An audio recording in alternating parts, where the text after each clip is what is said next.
Well, hello again. Today is Friday, January 1st, 2021. Yay, we made it through 2020. Also, I found out this morning Betty White made it through 2020. Not that I heard anything different, but I just thought if we can get through this year with Betty White making it through 2020, it's gonna be fine. And she did.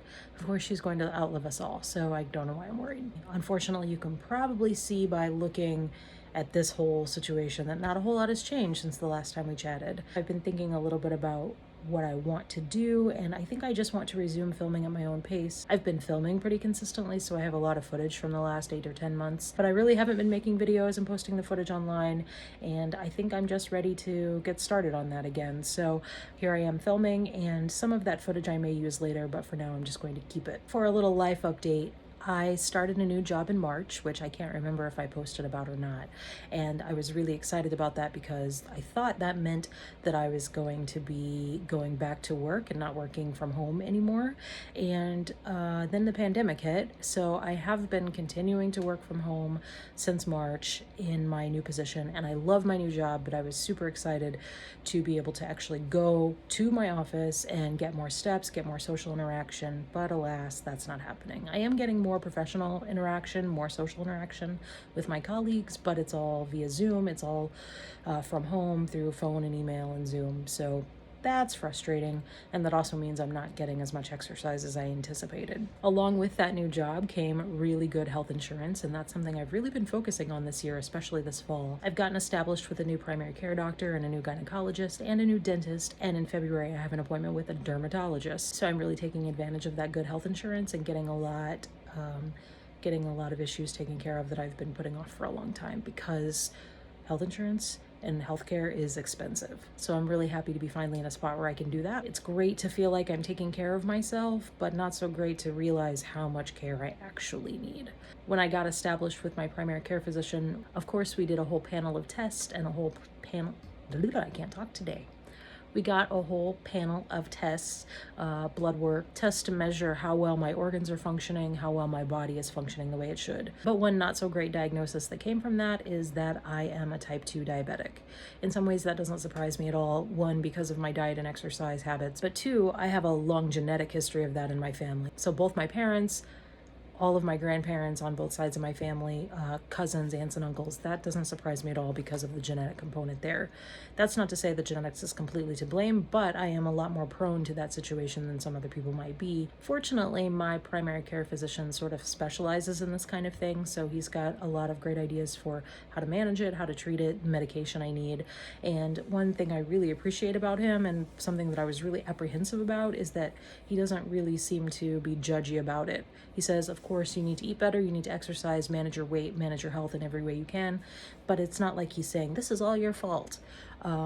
He understands the genetic component. He understands that our bodies are just different, and some people react to bad diet and exercise differently than other people do. So someone who has terrible habits like I do might not have this same situation.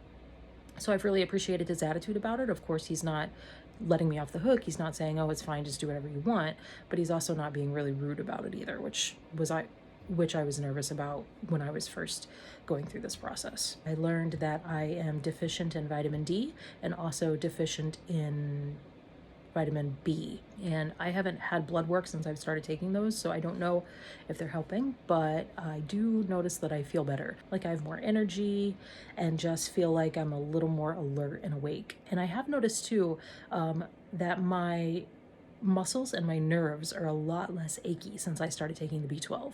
And B12 is one of those vitamins that's really crucial to not only energy metabolism, but also nerve function and muscle function. A big part of getting the healthcare that I need is also taking care of my mental health. Again, I'm really thankful for my primary care physician, who seems to really advocate for medication as it's needed. I don't think he's necessarily an over-medicator, and I have not had any experience with him in a situation where I needed opioids or pain relievers or something addictive, but something like that. I hope he would not prescribe or overprescribe something that could be dangerous.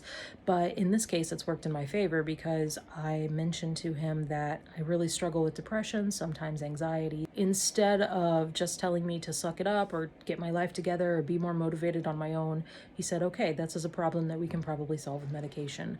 So his immediate reaction was to listen carefully and to really think about, is this just me being lazy, or do I really have some depression and anxiety issues, which I definitely do.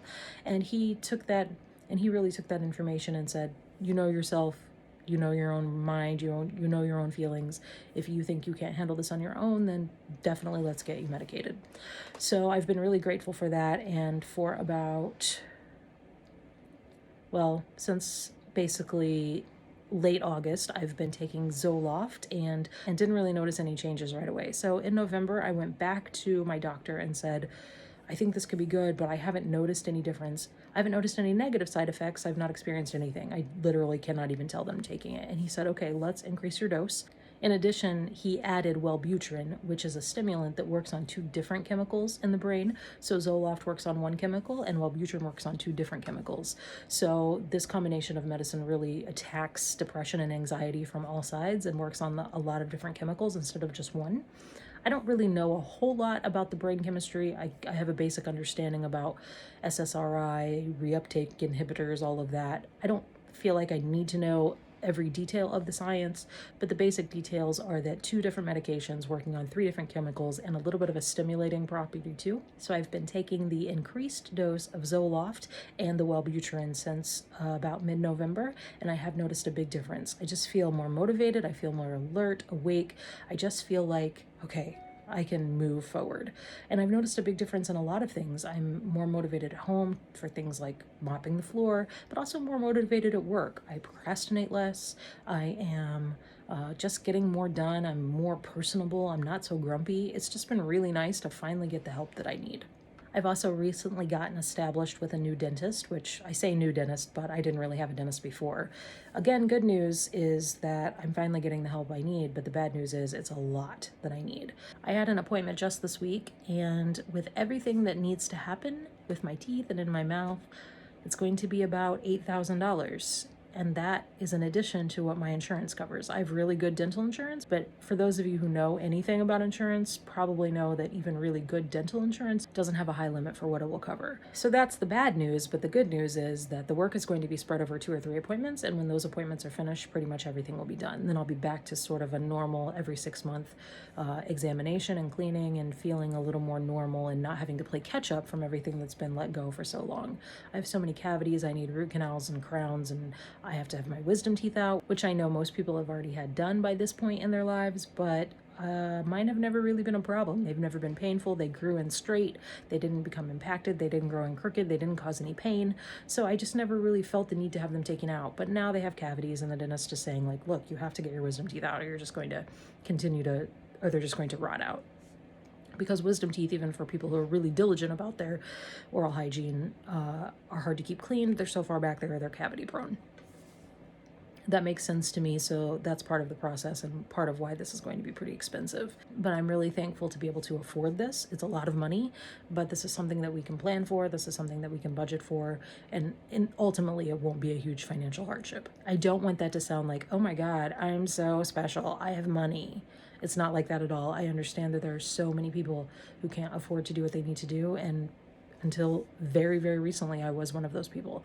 Just thinking about that makes me a little emotional because I'm just so grateful to finally be in a place where I can get this stuff taken care of and improve my quality of life for far into the future. Okay, don't cry. I'm okay. I'm just really grateful for that situation. And for those of you who are not in that situation where you have healthcare needs that you just can't get taken care of, I understand. I've been there for my whole life, so I get it. In fact, so much so that Chrissy and I have actually seriously talked about moving to Canada, and we're still having that conversation, thinking about how much possibility there is and how much better our quality of life could be just because basic human rights, basic human necessities like quality healthcare cannot literally put you in a lifetime of debt. So that's a different conversation, but I'm just really thankful to finally be in a financial place and finally be in a place in my life where these things are possible and that I can finally get the care that I need. Okay, I am okay. I'm not crying. That's a little update about where I am and what's going on with me. And I hope you all had a wonderful New Year's Eve celebration wherever you're celebrating or however you celebrate. And I look forward to seeing a lot more of you in the coming year. Don't forget, you can find me on Instagram at ckbmovesmore or on MyFitnessPal also at ckbmovesmore. And if you'd like to follow along with my journey, hit that subscribe button. Happy New Year. See you later.